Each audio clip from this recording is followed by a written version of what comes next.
नमस्कार, दिव्यास फ्युजन किचनमध्ये तुम्हा सर्वांचं स्वागत आहे।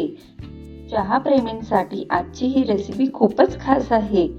आज आपण बनवणार आहोत परफेक्ट प्रमाणासह मॉन्सून स्पेशल चहा मसाला आणि तोच मसाला वापरून कडक मसाला चहा सुद्धा। चला तर साहित्य बघून घेऊ।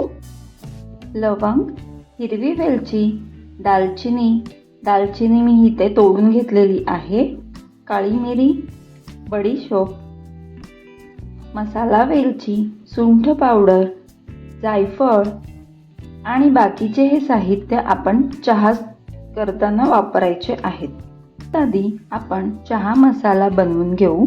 यासाठी मी बिडाचा तवा गरम करून त्यात दालचिनी, हिरवी वेलची, मिरे, लवंगा लो फ्लेमवरच भाजून घेऊ। मसाला वेलची, जायफळ फोडून घेतलेलं आहे, हे सगळं घालून हलकं अजून मिक्स करून घेऊ। वा, काय सुगंध सुटला आहे। आता मी यात बडीशेप घालून घेते। बडीशेप शेवटी घातली कारण की ती बारीक आहे, बाकीचे मसाले भाजायला वेळ लागतात थोडासा, बडीशेप लवकर भाजली जाते। आता गॅस बंद करायचा आहे आणि यातच आपण सुंठ पावडर घालायचं आहे। तवा गरम आहे त्यामुळे त्यातच आपल्याला छान अशी कोरडी भाजून घ्यायची आहे। मसाले हलके भाजून घेतल्याने काय होतं, सुगंध टिकून राहतो आणि मसालाही चांगला टिकतो।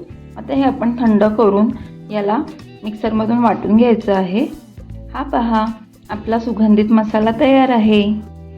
आता चहा बनवण्यासाठी 1 कप पाणी उकळायला ठेवते।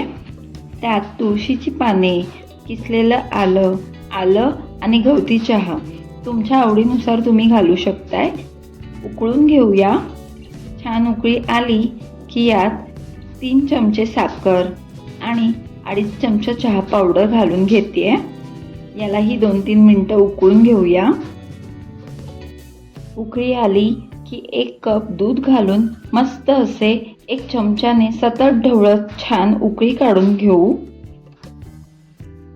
त्याने काय होतं, दूधही छान शिजतं आणि दाटसरपणाही येतो।